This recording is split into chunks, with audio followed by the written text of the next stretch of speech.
আমরা তো অনেকেই টমেটোর চাটনি বাড়িতে বানিয়ে থাকি, কিন্তু ঠিক অনুষ্ঠান বাড়ির মতো হয় না। আজ আপনাদের আমি অনুষ্ঠান বাড়ির মতো করে টমেটোর চাটনি করে দেখাবো। খেতে কিন্তু এটা অসাধারণ লাগে। বাচ্চা থেকে বড় সকলেই কিন্তু এটা খেতে খুবই পছন্দ করবে। আর এই চাটনিটা বানাতে কিন্তু বেশি সময়ও লাগে না, আর বিশেষ উপকরণও কিছু প্রয়োজন হয় না। আর ভিডিওটা ভালো লাগলে লাইক এবং শেয়ার করে দেবেন। আর চ্যানেলে নতুন হয়ে থাকলে সাবস্ক্রাইব করে দিতে ভুলবেন না। নমস্কার বন্ধুরা, নতুন একটা রেসিপি নিয়ে আপনাদের সামনে হাজির হয়েছি।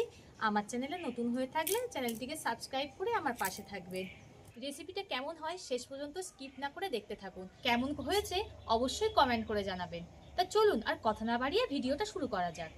টমেটোর চাটনি, টমেটো তো লাগবেই, তাই আমি টমেটো নিয়ে নিয়েছি 400 গ্রাম পরিমাণে, এরকম গোটা গোটা করে কেটে। আপনারা আপনাদের পরিমাণ মতো নিয়ে নেবেন। এখানে নিয়ে নিয়েছি খেজুর, ঠিক এমন লম্বা লম্বা করে কেটে। নিয়ে নিয়েছি কিশমিশ, কাজু বাদাম অল্প করে, সব আমার পরিমাণ মতো নিয়েছি, আপনারা আপনাদের পরিমাণ মতো নিয়ে নেবেন। নিয়েছি আমসত্ত্বর, এটা আমার বাড়িতে বানানো আমসত্ত্বর, আপনারা চাইলে আমসত্ত্বরটাকেও স্কিপ করতে পারেন। আমি এখানে চিনি দিয়ে ব্যবহার করব না, বাতাসা দেব, তাই নিয়ে নিয়েছি বাতাসা। মিষ্টিটা আপনারা পরিমাণ মতো দিয়ে দেবেন, যে যেমন মিষ্টি খেতে পছন্দ করেন। আপনারা এই বাতাসার পরিবর্তে চিনিও ব্যবহার করতে পারেন, বা বাতাসা চিনি দুটো একসঙ্গেই ব্যবহার করতে পারেন। চলুন তাহলে ভিডিওটা শুরু করা যাক। এদিকে আমি উনানের জালটা ধরিয়ে নিয়েছি, কড়াটাকেও বসিয়ে দিয়েছি গরম হওয়ার জন্য। কড়াটা গরম হয়ে গেছে, এতে দিয়ে দেব সর্ষের তেল, অল্প করেই দেব।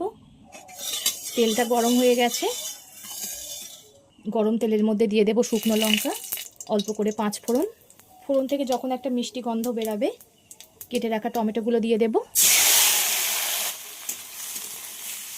টমেটো দিয়ে খুব ভালোভাবে ভাজতে হবে, ভাজতে ভাজতেই টমেটো একেবারে গলে যাবে। 5 মিনিট টমেটোটাকে ভেজে নিয়েছি, তাতেই দেখুন কতটা জল বেরিয়েছে। এই চাটনিতে জল দেওয়ার কোনো প্রয়োজনই হবে না, এই টমেটোর থেকেই জলটা ছাড়বে। এবার এতে দিয়ে দেবো স্বাদ মতো লবণ। এই লবণটা দেওয়ার পরে টমেটোটা আরও তাড়াতাড়ি গলে যাবে। দেখুন কত সুন্দর সব গলে গেছে। খুন্তির সাহায্যে ঠিক এমন একটু চেপে চেপে দিতে হবে।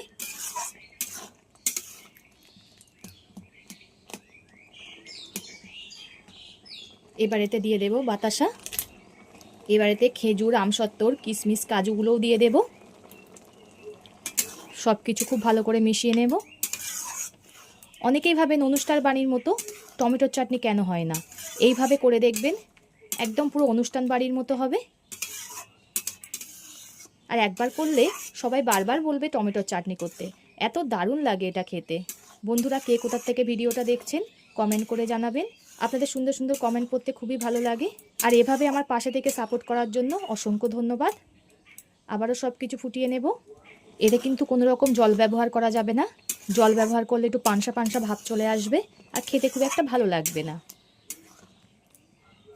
সব কিছুকে কিন্তু খুব ভালো করে ফুটিয়ে নিতে হবে, তাহলে সুন্দর একটা টেস্ট পাওয়া যাবে। আমি 10 মিনিট মতো খুব ভালো করে ফুটিয়ে নিয়েছি। এবার এতে দিয়ে দেবো একটা ভাজা মশলা, অল্প করেই দিলাম। এতে জিরে, ধনে আর মৌরি একসঙ্গে ভেজে গুঁড়ো করে নিয়েছিলাম, তার থেকে অল্প পরিমাণ দিয়ে দিলাম। আবার একটু ফুটিয়ে নিতে হবে। আমার চাটনি পুরো রেডি হয়ে গেছে। এই প্রসেসে একবার হলেও করে দেখবেন, খুবই ভালো লাগে খেতে। আর এই চাটনি করে স্টোর করেও রেখে দিতে পারেন ফ্রিজে। একসঙ্গে বেশি করে ফ্রিজে রেখে দিলে প্রতিদিন অল্প অল্প করে খাওয়া যেতে পারে, খুবই ভালো লাগবে শেষ পাতে যদি এমন একটা চাটনি থাকে। তো এতক্ষণ ধরে ভিডিওটা ধৈর্য ধরে দেখার জন্য অসংখ্য ধন্যবাদ। সবাই সুস্থ থাকবেন, ভালো থাকবেন। পরবর্তী একটা নতুন ভিডিও নিয়ে আপনাদের সামনে আবার হাজির হচ্ছি।